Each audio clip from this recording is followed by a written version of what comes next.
Hey you guys, I'm back and I'm so sorry. It's been a little while since I've updated you guys. Hopefully you haven't been too worried. I'm doing good. I'm here. I'm healthy. I'm feeling fine. As you guys know, my last video, I was going to see an oncologist that specializes in cervical cancer, and I had a good 2.5 weeks of waiting until I could go into that appointment because it was so hard to get an appointment to see that doctor. Um, yeah, and the whole time I was pretty fucking nervous because I wasn't sure what they're gonna say. From my other doctor, she told me she wanted to remove the rest of the cervix. She wanted to remove the uterus. She said possibly fallopian tubes and like basically take everything out. And I was like, fuck that. I was like, no, that's not happening. I'm not doing that. She was sending me to a specialist to see what he would suggest because she didn't want to be the one to tell me all that, even though she did tell me all that. So I spent 2.5 weeks of completely changing my life. Literally. I've completely changed my diet. I've been so focused on health and boosting my immune system, even though I'm a little sick right now. Sorry, I have the flu. I did notice that if you have cancer and you get sick when you're battling your cancer, you get way more sick than you're supposed to. I feel like because your body is literally trying to fight off these bad cells in your body already, if you get the flu while you're sick, don't do it. Or while you have cancer, don't do it. It's horrible. I've been like miserable the past few days trying to battle this flu I have, but I'm getting better. So I just like really bumping up the vitamin C. Anyways, so I spent 2.5 weeks of doing, I'm still doing all this. I'm never going to stop basically. Keto, vegan, raw diet, organic. I've changed so many things, and within that 2 weeks, I've been fasting a lot, detoxing, sauna, sweat, you name it, everything I could possibly do, all the supplements that's supposed to be cancer fighting, immune boosting on every level. Greens, lots and lots of veggies and greens, that brings oxygen to your blood. I even got an air purifier for my house. I changed a lot of my products to not use so many toxins. Everything you can imagine I've been doing, okay? And there's really a lot. And I've cut out completely, like, I'm on very, very, very low carbs, and the only carbs I do take was in veggies and stuff, and nuts. So, but even those, I try to stick with the lowest carbs possible, because as you guys know, carbs turn into glucose, which is basically a sugar, and that feeds your bad cells, your cancer cells, or any developing cells in your body. So what I've been doing is starving those cells in every possible way. Also fasting. It's fucking hard, you guys. It's really hard going a full 24 hours without food, just lots of water.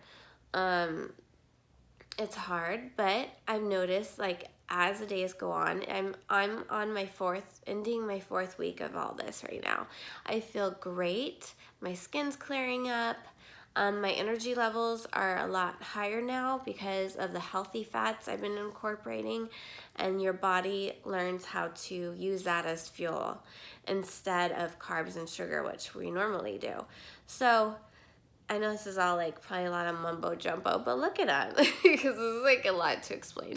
But anyways, back to the 2.5 weeks, I was doing that completely hardcore because I wanted to see if I could change some of those cells before my next test with the oncologist. So I get to the oncologist. The office was a very nice hospital, um, cancer treatment facility, which was just ridiculous. I did notice how funny it is that such a fancy, high-end Newport Beach kind of cancer facility had a Subway in it, which is so unhealthy. All that carbs and all that shit they put in it.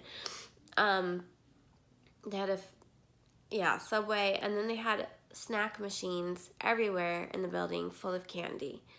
What the fuck, okay, doctors?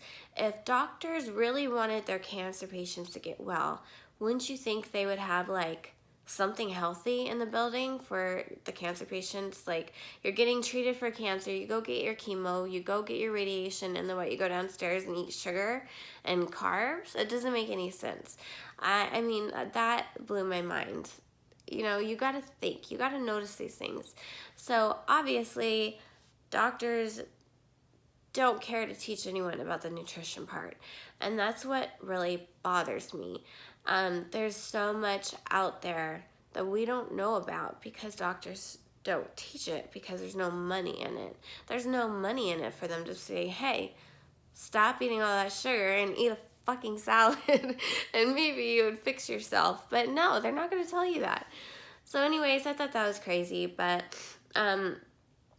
when I was sitting in the waiting room, that was the worst because I was seeing it was an all women's cervical cancer treatment facility. Well, the office was, and seeing the women sitting around waiting for their appointments, waiting for their treatments.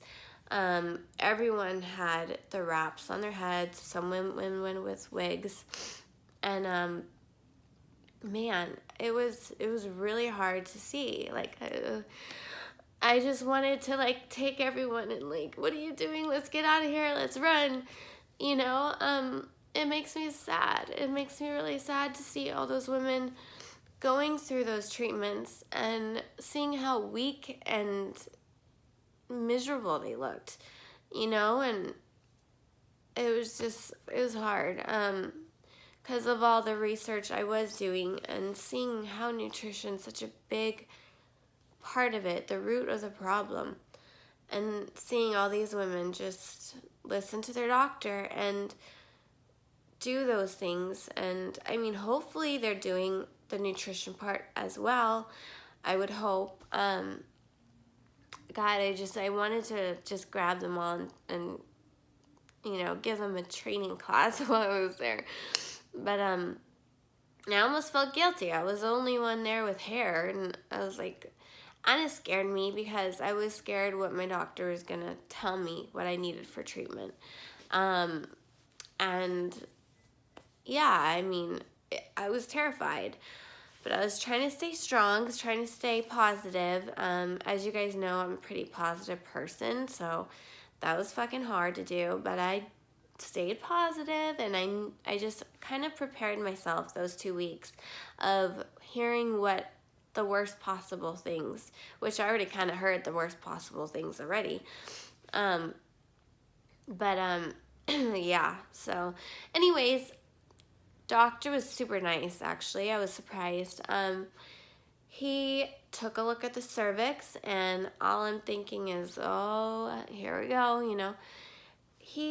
When he got done, he said, wow, looking at your charts, looking at the numbers, and looking at the different kinds of cells that was reported in the, when I did get my last surgery and they took half the cervix, you know, they tested that, and the report that came back from that, he's basically saying, like, wow, your cervix is actually healing great from the surgery. It's still healing a month later. It's definitely still healing, he said, but it looks healthier.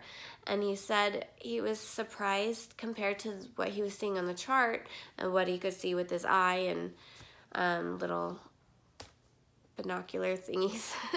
That he said he would give it 3 months, let it completely heal.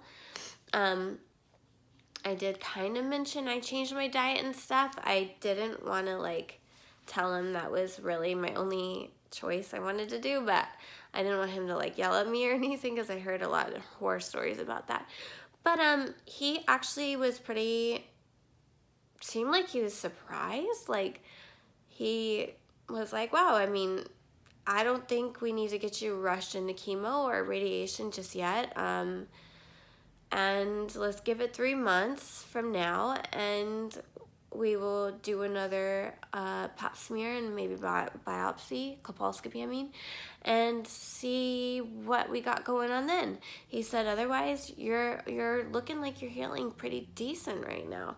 And he was like, he looked kind of like in shock. And I was in shock to even hear that, to hear an oncologist tell you like, oh, you don't, and I don't know if I got lucky. I didn't see a money hungry doctor or he really just was like, oh shit, like this, she really doesn't need it right now. And I really think that 2.5 weeks of completely doing everything I possibly can, and I'm still doing it. Don't think I only did it for 2 weeks. No, I'm doing it. I'm doing it everything I can because I want to live. I want to heal my body and I want to get to the root of the problem. So I really think that made a big difference on a lot of those cells. I guess with cancerous cells or bad cells in your body, they turn, I want to say this is for cervical cancer, and I want to say this is all for cancers, but I don't know. I know for sure for cervical cancer, your cells like regenerate every 7 to 14 days is what I read. So that 2.5 weeks, I definitely had enough time to make a little bit of a difference. And I feel like I did. And it's amazing. And I literally walked out of there like crying, happy tears, because it was just like so overwhelming. So you guys, like, I'm doing good. And I'm very optimistic and I'm very positive and I'm happy. I feel great and I'm still going the natural route and I'm still doing everything I can, taking everything I can, researching. I spend like 3 hours a day learning and learning and learning. And you have to. You got to have the willpower to live. And if you are watching this right now and you've been diagnosed with cancer of any kind, I think that's the very first thing, after even talking to other people and talking to people that have loved ones that have cancer and they're not battling it like they should. It's because they don't have the number one thing is you got to have the will to live. Okay? And you got to ask yourself, like, do I want to live? Do I truly want to live? Do I truly love myself and what I'm doing to my body? And if you can't answer that, then you might not make it. I'm going to be honest. Because this takes a very strong-willed person. And you got to have a huge, huge will or want to live. And the ones that just, they get diagnosed and they roll over and just cry and just don't want to live, just give up, you might not make it, because I truly believe, and what I've researched also, that positive thinking, the will to, the want to live, the being optimistic about it, just believing you're gonna survive and you're gonna get through this and you will do whatever it takes. That is like the number one first thing they tell cancer patients. Like you got to believe in that you're gonna do whatever it takes, because you have things in your future you want to do. There's so much to live for. So and that's like another thing with this whole cancer thing, is it's kind of a blessing in disguise. I know it doesn't sound right to say that, but it really has been, because I appreciate everything in life now. Even just my morning cup of coffee sometimes, or just being around my doggies, you know, snuggling with my boyfriend, just those little things in life. You know, you don't take anything for granted. You don't take the ones I can never pronounce that. If you didn't capture that, don't pass away. Anyways, you appreciate so much more in life. And I think we all take, we don't appreciate things like we really should. You know, every day you should appreciate being alive.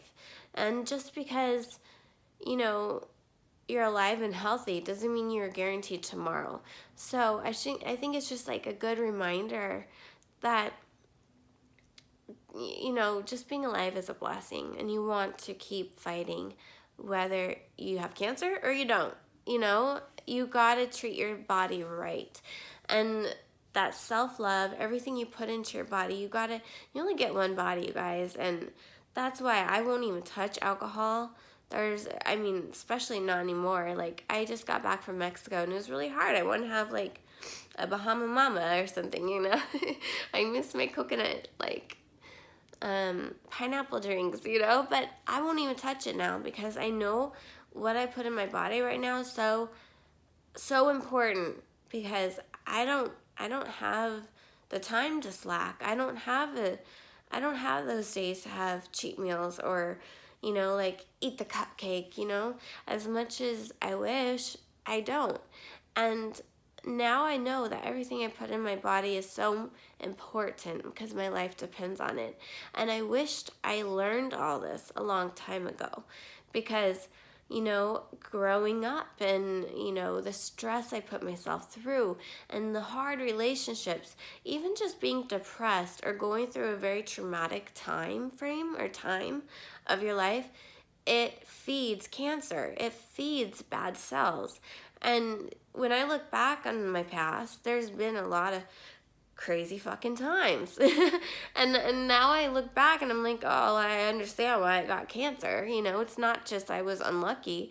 It's because I didn't take care of myself for a long time.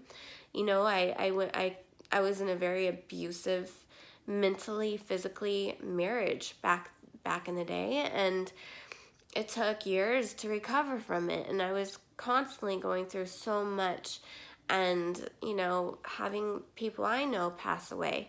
And throughout all the years, put it all together, I could see why these cells grew fast. So my suggestion is to take care of yourself. Know what you're putting in your body. Research, learn, be happy. Get rid of negative shit in your life. Stay away from negative people. If you're in a shitty relationship, get out of it. Get out of it. There's so many times in my past where I stayed in shitty relationships, and you're sitting there crying or fighting or upset every other day, and that's so unhealthy for us. It really, really is. Yeah, have you ever been so upset if you physically made your body sick? That's exactly what we do by stressing and putting alcohol and smoking cigarettes or just eating unhealthy sugary shit. We're just feeding those bad cells. So just because you don't have cancer, you don't have any like physical problems yet, doesn't mean it's not manifesting later. And that's exactly what happened for me. So now I'm focused on being positive, happy, self-love, letting go of my past, forgiving my past, forgiving myself, and some real hippie shit, you know. And I want you guys to do the same. Even if you are healthy and fine right now, please do the same. You're gonna save yourself from some crazy shit later. Maybe, you never know. So that is where I am right now, you guys. So I'm pretty cleared for now until I get my next checkup, which should be in about 2.5 months or something. So yeah, I'll keep you guys updated. I'll definitely do more videos, and I'm sorry this is a long video. And if you stuck it through, I love you. If you stuck it through this 20 minutes down, you're like, you're amazing, you know, and also you love yourself. So that's good. Love you so much, you guys, and catch you soon.